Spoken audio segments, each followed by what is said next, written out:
I'm rolling. Good morning. Good morning. How are you doing today? I'm fine. Cool. How meet yourself? Hi, my name is Paul Obata, or aka Paul Gambit, Gambit Pictures, and first of all, I'm a photographer, then music video director. Yeah, the list is endless, so let me just stop at those two. Okay, thank you very much. So, what can you say about your growing up? How does it look like? Well, I would say my growing up was it was fun, normal, just like everybody, ups and downs, definitely. But in a nutshell, I'll say it was fun. Yeah, it was fun because I grew up. I had a how would I put it? More like I'll say a fantastic family. So it was fun. So actually, you're saying you actually enjoy being a member of the family. Yeah, because I would definitely say I am who I am today because of the kind of upbringing that I got, being surrounded with a family that right from my granddad to everybody, there's always been into entertainment one way or the other. So it was, I would say I've been exposed to entertainment from a very, very, very early age, very early, actually. All right, thank you very much. So, what can you tell us about the Gambit pictures and everything? Like, how do you start? And hope you enjoy doing it. How I started Gambit Pictures? Wow, Gambit Pictures. Okay, this is the thing. Gambit Pictures has been around for donkey years. It's just that I kept changing the name, till we arrived at Gambit Pictures. And initially, where the company started as, because it depends on what aspect of the question you want me to answer, because if you ask me when I started shooting videos or when did the company itself start, there are two different questions. So if you ask me when I started shooting videos, it's a different year entirely. Tell us about both. Okay, let me start from the company. Okay, well, let us say I started this way back since I'll say since secondary school. I started with I was more into handcraft. I was always designing stuff, always designing handmade cards and board games. I'm this kind of person, I could watch a cartoon and I would just come up with a board game for the cartoon. So then in school, I would just do it and sell it in school, and I'll make handmade cards for my friends and their uncles. My best business time was Valentine period, because that was when one guy can order like 3 cards. So it was cool for me, good business. And I think from there I started, when I went into graphic design, I started using computers to design instead of using my hand to draw and stuff. Then from there I went into music. I became a producer for like 2 years, and I was also into music. I was writing. Then I got bored. Then I felt like, okay, I really wanted to do movies. So I actually I tried to study video editing, but I didn't get exactly what I was looking for. So I stepped out and I started learning on my own and started getting tutorials and stuff. And really, that's how it started. Then I went into photography. Okay, that one was funny because I actually didn't plan to go into photography. It was supposed to be a hobby. I picked it up. I had a friend who was into photography. I liked his work. So while I was editing, I was an editor at that time, and I used to edit for TV programs and stuff. So I brought the idea of him doing the still photography for the stuff. So one thing led to one thing. I picked it up as a hobby. Before I knew anything, it became a business. Then I think at a point in time, people knew Gambit Pictures as a photography company, or you knew me as a photographer. Then later on, I started shooting videos, and that's where we are today. And that's how we changed from Gambit Pictures to Paul Gambit, which is Paul, my name, my real name, and the Gambit, which I'm not going to tell anybody how I got the name Gambit, so don't ask. And basically that's the journey. Wow, I skipped some parts out, but that's the journey. Well, so how has it been since was it difficult starting or was it easy? Wow. It depends on what you call difficult, yeah? Because in every profession and in every skill or every, situation you find yourself, you always find find yourself in difficult situations that you just have to learn or find a way to get out of. For me, the difficult part for me was, wanting to learn and wanting to do stuff and had little funds to do them. At the time when I had my friends and colleagues and people that I met along the line going to film schools and stuff, I couldn't afford to go to film school. So I stayed, in my house, in my room, in my computer and internet, and always watching. And I'm this kind of person, if you give me a movie, I'd rather watch the behind the scenes first before I watch the movie. So I learned a lot from watching behind the scenes of movies actually. Yeah, so difficulty, I think that's be the only part that I would say was difficult. Then maybe another thing was smooth sailing, kinda. Yeah. So along the line, you find it very easy, and you see it as doing it like being fun. Well, okay. Now this is the thing. Yeah, in the beginning it was fun, but now it's not fun because you cannot do anything you like and put it on TV. You understand? Because you have your clients to answer to. Back in those days, you just did whatever. I could just come up and I cut off a video or something and just do it. But now you have to consider NBC first. Then you have to start considering your clients' tastes, what they want. Then you have to deal with fans that probably some of them, their own idea of a dope video is a different thing entirely. So it's like, trust me, now it's like headache. But good headache, but not bad headache. Yeah, but it's fun. Yeah, thank you very much. But is there any time that you feel like quitting? If it's that one, I can't count. I've thought of packing my bags and going back to my village so many times. Serious. If it's that one, though, if you put a meter and how many times I'm ready to stop, I just go. But then what keeps me going is, every time you think of doing that, you meet or hear or get a call from someone encouraging you and telling you, oh, I just saw a job you did, fantastic, I loved it. And those people and those things really, for me, makes me just tell myself, okay, you can't please everyone. Just do what you got to do. Just make sure that what you're doing is good, but you can't please everyone. So if you are out there and you're thinking you want to quit from music or anything that you're doing, just keep pushing. Who knows? Might work.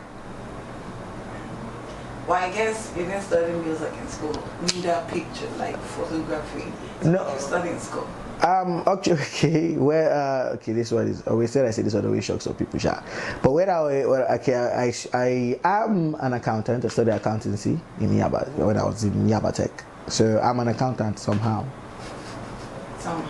Somehow. So you never regretted leaving the accounting? No, I wouldn't say I regretted.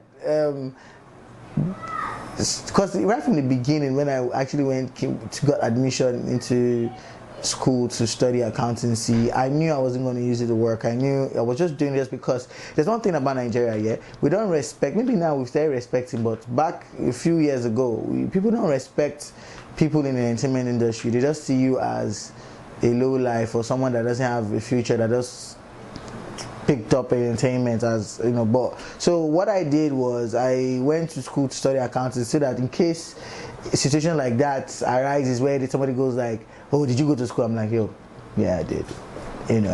So I wish actually that situation actually arose one time and I felt good because I made the person look very foolish.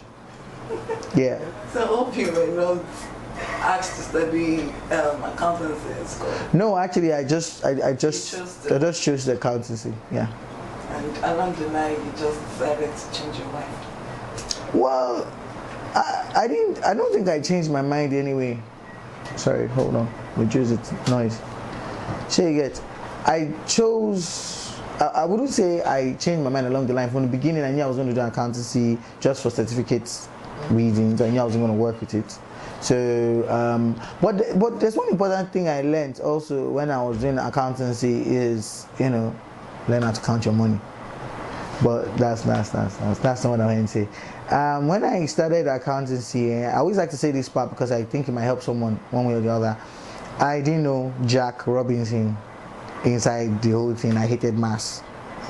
So that's, I wonder what took me there.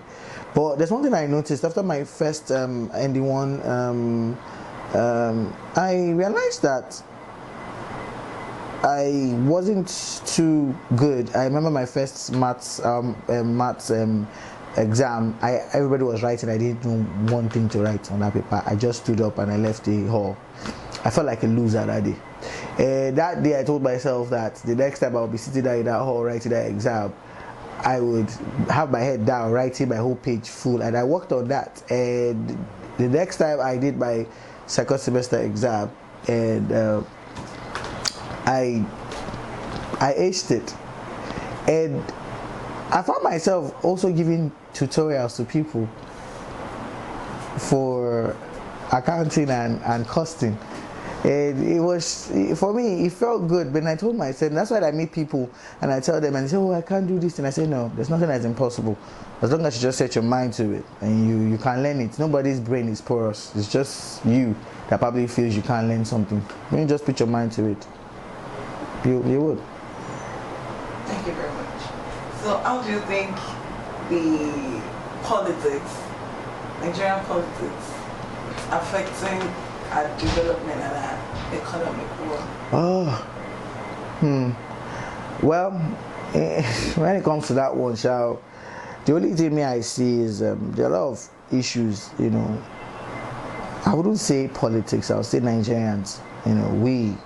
We are the people. It's a man, it's just a man like me that is there for, be it what party he belongs to or whatever. But when you're there, the key thing you came to understand is this: when we go to other countries, you see how structured their entertainment industry is. The government does a lot of work and they make us believe what they want us to believe in their movies. I don't see the reason why our government can actually encourage filmmakers and other people to actually do stuff, because take for example, Hollywood is it's being sponsored by the government, and that's why when you watch some of their movies, they always fly their flags. They're always talking about how secured America is and everything. And right now we're all you just have this mentality in your head that you cannot mess with them. So now you come to our own country here. It's a different ball game entirely. You have more independent people doing movies. So because it's an independent thing, more like indie, filmmakers, we tend to do stories that we feel will bring money for us, and we can bring back very soon. I'm sure there's nothing bring back our girls movie. But anyway, those are the things. So when you look at how it affects us in so many ways. Like, for example, take power, for example. You want to shoot, you start thinking of how you carry generator there, thinking of how praying that the person generator is not behind the window, so that when they put it on, you will not hear any audio. Like today, we are lucky that we have lights, and just that factor alone, really brings, generally production in Nigeria, be it entertainment or anything, brings it back. But for entertainment wise, like, Nigerians now have lost that whole zeal to. I remember back in those days, we used to run to go and watch TV. Remember when the NTA, when it was 4 o'clock, you run and go and watch, cartoon and stuff. There was that TV thing was there. Those days of Checkmate, and stuff. But now nobody has time to watch it because there's hardly ever liked to do anything. So when you think of doing programs to put on air, it's very and that's why even today you find a lot of people doing internet, TVs and stuff, because people have to find a way to make their programs or their this thing get to their consumers or their viewers. So at the end of the day, I think the government needs to work on the power supply. And in terms of grants and stuff, well, that's choice. But I think power is one of the key things that is affecting us, and we just hope that one party will enter and change all that for us. But for now, we'll keep waiting. Thank you very much. So why do you think some successful men, like they're just coming up, vie for political positions. Why some rich people? Yeah, some successful men. Well, I don't know. Well, I think whatever rocks the person's boat now. If you feel that you want to become a politician, be like a president, the governor, a senator, and you're a rich person already, I'm sure you probably have your reasons. Maybe you want to put things right, or you want to just have your name there that you were a senator, or you want to be able to blow siren on the road. I don't know, but for me, if I was going into politics, I think I would be, not that I think, I would be going just because I want to make things right, because I know the problems that Nigerian people are facing. But then again, that's me. Alright, thank you. So what's your advice for African youths, though we are in an undeveloped world, like African? So what's your advice for them? Well, are we talking about the African youths or the Nigerian youths? Because there are two advice you can give to the Nigerian youth, two different advice. So the African youth, I'll say, find what you love doing, find what you're good at, and perfect it, and just keep pushing until that break comes, because it's definitely going to come. It might take a while, it might take a long while, but trust me, in the end, it works out. So I'll just advise the youth to keep pushing and keep looking for new ways to succeed in whatever ideas or concepts that come up in their head. So what do you think can be done to promote economy? Honestly, there are a lot of things that can be done to promote the Nigerian economy. It's just that, and these people know what it is. So I guess for me, talking about it is like me practically just wasting my energy, because you can't tell somebody something the person already knows. I think since they know what it is, they should just do it, and stop wasting. In the case they don't know, you can just advise them, tell them what we can do to promote the economy. Well, first of all, like I said, there are a lot of white elephant projects that go on, and one of the reasons why the economy is having issues is because the monies are going to the wrong sectors. I think we should try to put them in the right sectors, and we concentrate too much on the oil and stuff. And for me, I think I said it before, one of the major things they can use to improve the Nigerian economy is power supply. Just make power supply stable, and you will see how Nigerians things will change, because a lot of people, the price of things are high for two good reasons: power and petrol and stuff. And those things are things that we shouldn't be paying, using our blood to pay for. So are things that I don't know, because we make these things, we produce it. I don't see the reason why we have to pay the same amount, or if not higher, than the country that doesn't even produce any of these things. Then you force us to use generators all the time. Before you want to start a business, even if the business is going to cost you 150 grand to start, you're still thinking of how you buy a gen of equally the same amount to start. So trust me, power supply, one of my main strong points that I feel that if they perfect, the Nigerian economy is definitely going to improve. Definitely going to improve. I'm not saying totally, but there are other areas too. But for me, that's my biggest issues that I have. Thank you very much. So what should Africans expect from you in the next 2 years? Quite frankly, I don't know. All I know is that I'm still going to be here though. Okay? But whatever I do is definitely going to be better than what you're seeing now. Definitely.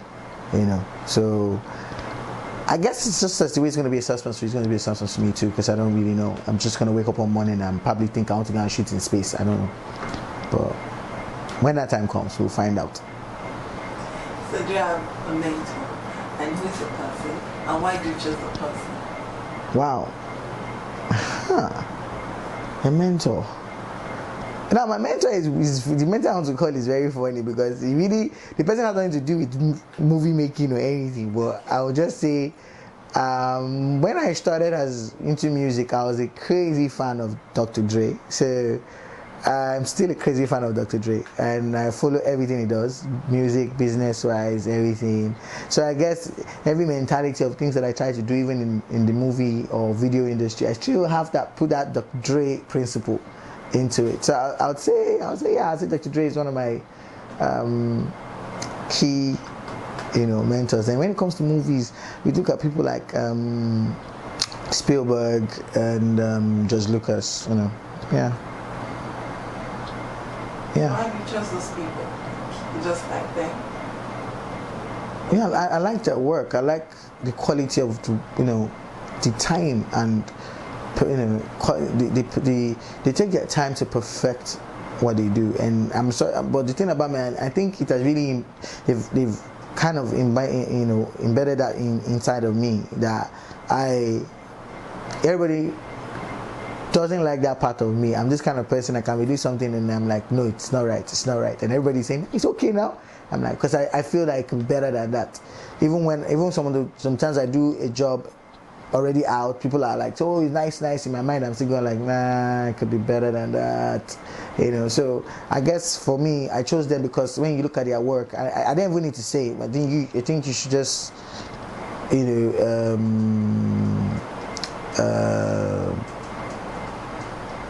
take your time and look at their works. You'd understand why I chose those people, because their works are top notch. They're like the top people when you're looking at both music and film. So basically that's what it is. Thank you very much. So can you tell us your work in US dollars?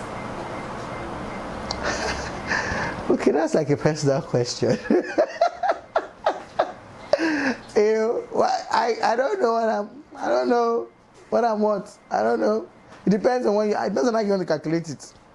Cash or everything in general. I don't know, but I don't think I'm just a lonely small guy. No, not cash, like everything in general. What's yes. I wish I could say that, but like, shit, I don't want somebody carrying God to come and chase me in my house now. So this is. I'm going to decline. No answer to that question. Why are you aiming to be the richest man in Africa? If God says I will be, then I will be. But right now I'm not looking. I just want to be comfortable. I just want to be happy. Basically, that's it. Too much money can bring problems. Trust me. So why do you think people celebrate politicians and the entertainers? I don't think they celebrate politicians more than the entertainers. Though. I don't think I've seen a lady cry and tear off her shirt for a politician before. No, but you see them doing that for artists and movie stars. So trust me, ain't nobody give two about politicians. We don't. I think if me and the only reason why I will stand somewhere and. Okay, let me paint a picture for you. I put a Wizkid and probably one senator. The only reason why people will run to the senator is because of probably we know why. But in terms of real, you find a lot of people going to where Wizkid is because he's a star, and he's famous. There are not politicians that are not famous; are just there. So I wouldn't say, I don't think I would agree with the aspect that says they celebrate politicians more than entertainers. I think they celebrate entertainers more than politicians. Definitely. Everywhere around the world.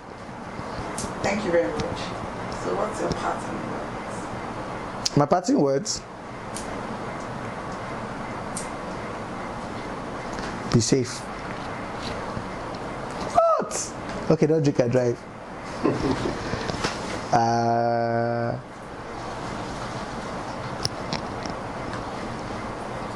You don't speak any word when they're editing. They will edit it, yeah? Alright, thank you very much. I think I made a mistake. What I said.